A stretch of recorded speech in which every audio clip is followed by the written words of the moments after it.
on behalf of my party, All India Trinamool Congress, on the union budget presented by the Honorable Finance Minister. Honorable Chairman, sir, inequality, inequality, inequality. This is the fundamental crisis facing our country today. This inequality crisis has not been addressed by this budget, nor has it been addressed by the previous 10 budgets of this government. The government is constantly telling us it is pushing us into more and more growth, but it is pushing us into more and more inequality. This government is pushing us into the inequality trap, what I call the inequality trap. Sir, the Paris-based World Inequality Lab has said in its 2024 report that India's billionaire Raj has replaced the British Raj. The billionaire Raj has replaced the British Raj. India is more unequal now than it was in the 1920s, in the colonial period. Honorable Chairman, I want to repeat that. India in 2024 is more unequal than it was under colonial rule in the 1920s. That is the catastrophe of inequality facing us. That's why budgets need to be about real people, real India, real issues, not about fantasy land, not about Disneyland. Here are some facts about inequality, sir. The top 1% of India controls 40% of the country's wealth. Real earnings of regular salaried and self-employed have declined or remained stagnant. The Honorable Finance Minister claimed that GST has benefited the common man. But, sir, the truth is 67% of GST is paid by the poorest 50% of India. Shame.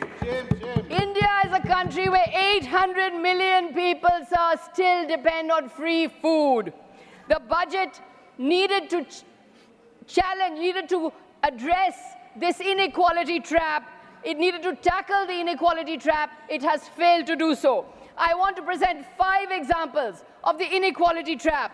The first, the inequality trap with regard to states. The second, the inequality trap with regard to rural areas.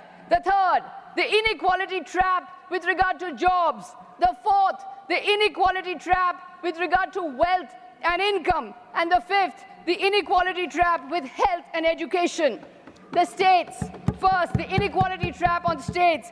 Sir, this is a union budget meant for 28 states, 8 union territories. Yet the specific focus on Andhra Pradesh and Bihar shows that this government is looking to appease its newfound allies. Look at the allotments made for Andhra Pradesh, the allotments made for Bihar, the huge financial package for Andhra Pradesh. We wish the people of Bihar and Andhra Pradesh the best, but can you discriminate against some states and make special provision only for 2 states simply because you have forged a coalition with these states at the center? This is the same government, sir. I have to remind you, this is the same government that went back on its promise of special status for Andhra Pradesh and Bihar. Now, for political convenience, the government is bestowing largesse on these states. This unequal allotment is against constitutional democracy. No. It is constitutionally immoral. It is ethically repugnant. It is economically ruinous. This is not cooperative federalism. This is discriminatory federalism. The finance minister talked about Purvodaya, look east, act east. But what is the government doing in the largest state of eastern India? Bengal is under siege. Bengal is facing an economic blockade. Bengal has not received NREGA funds since December 26, 2021. Bengal has not received NREGA funds. A massive, over 1 lakh crore is due from the center to Bengal. The FM talked about PM Awas Yojana, but for Bengal, funds have been withheld under the PM Awas Yojana for 11 lakh sanctioned homes. 7,000 crore. 7,000 crore has been withheld from Bengal under the National Food Security Act simply because the center wants certain pictures and logos on those centers. Why this economic siege of Bengal? It's not just Bengal, sir. My friends from the DMK are here. it's about Tamil Nadu, it's about Karnataka, it's about Kerala. My friends from the Shiv Sena Uddhav Thackeray faction are here. It's about Maharashtra. Every citizen, whether from Manipur to Maharashtra to Punjab to Kerala, has equal rights to the funds of the government of India. Why is the federal spirit being compromised? What is needed, sir? I want to make a suggestion. What is needed is a time-bound, transparent audit of all the centrally sponsored schemes of the center. Will the government give an assurance to this House of a transparent, time-bound audit of all centrally sponsored schemes across states? Second example of the inequality trap. What is this? Second example of the inequality trap. The inequality trap in the rural areas. So when the government is asked about a legal guarantee for minimum support price, the government's economic managers say this will cost 17 lakh crore. Honorable member, I urge the parliament to control his member. This is not the way to run. Please take your seat. This is not the way. Why are you interrupting? Sir, no viability. Why are you interrupting? I don't appreciate interruption. This will not happen. It will not happen from either side. Please go ahead. She is making her point. Sir, and it's a well-prepared speech. We may agree, we may not agree. Go ahead. So when the government is asked about the legal guarantee for the minimum support price, the government's economic manager says we can't do this, it will cost 17 lakh crore. But what about the fact that in 2019, the government gave corporate India a tax relief of 1 lakh crore losses per year? So the Home Minister is urging people to invest in the stock market, but the poor laborer in Bengal waiting for his Narega wages does not get his Narega wages. No practical step has been taken in this budget to make agriculture buoyant. Allocations to agriculture and allied sectors have been reduced to only 3.15% of the total budget. Subsidies on fuel, food and fertilizers have been slashed. No permanent structure has been created for debt relief for the farmers. When farmers agitated for minimum support price, the government refused to dialogue with them. Sir, do you know, Honorable Chairman, sir, that just this year alone, 1,200 farmers in Maharashtra have committed suicide. They have lost their lives. Why does the finance minister not recognize this reality?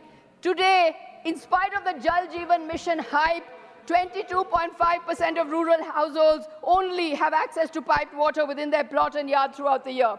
The third example, sir, of the inequality trap, jobs and unemployment. It's taken 10 years for the government to wake up to the reality of unemployment.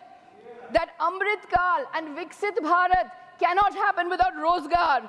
In this speech, the Honorable Finance Minister mentioned employment 23 times. In 23-24, she had mentioned employment just 3 times. At last, she has mentioned the word employment. This is what a rebuff from the voter can do. Since the 2020 lockdown, millions have lost jobs, but the government is in a Sab-Changa-Si mindset.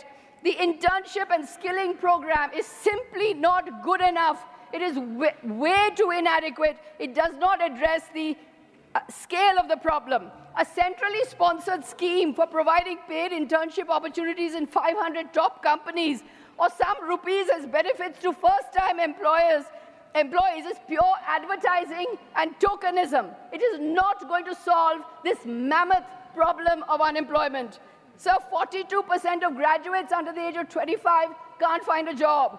The youth make up 80% of India's unemployed. This year, as the Honourable Member, Mr. P. Chidambaram also said, 47 lakh applied for 60,000 constable jobs.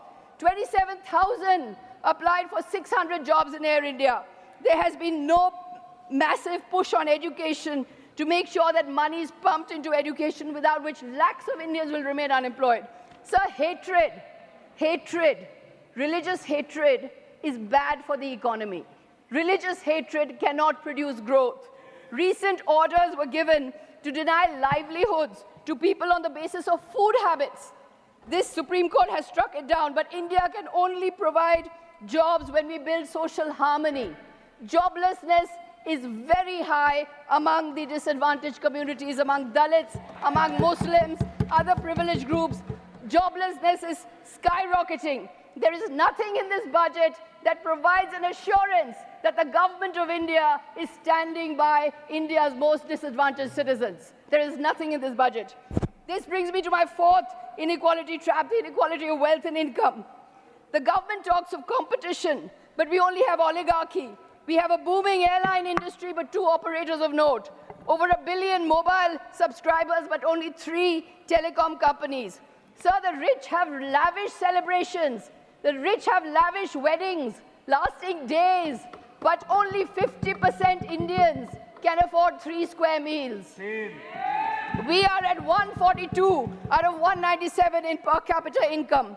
The biggest catastrophe of this government, sir, has been the systematic destruction of the MSME sector. According to the government's own data, more than 35,000 MSMEs have closed down since the COVID pandemic. How does the government intend to address the income gap when those who are the most vulnerable to changing economic tides are the least protected? What protection is there for MSMEs in this budget? None. There has been no change or relief on the 45-day payment rule, which is hurting MSMEs as it is leading to cancellation of orders. Other than a sketchy sentence on rationalizing GST rates, no specific measure has been outlined in this budget for the revival of MSMEs. What stops the government from cushioning MSMEs the way it is cushioning India's top corporates? Incomes will not rise until the unorganized sector is given the greatest, the top, the foremost priority. Prioritize the unorganized sector now. Do it now. To add to the woes of the ordinary citizens, sir, the budget has abolished the benefit of indexation, which now means a huge tax burden on all assets acquired before 2001. The burdens of real people have only increased. Wage earners and salaried taxpayers have been given little relief. 3 words are not mentioned in this budget, sir. 3 words: railways, minimum support price for farmers, and Manrega. Why has the finance minister not mentioned these 3 words fundamental to the real people of India? Manrega, railways, and the minimum support price. I propose, as a solution, I propose a dignity index. Let the government create a dignity index to measure how many are living a life of dignity and aim to create an economy where the maximum number can live a life of dignity.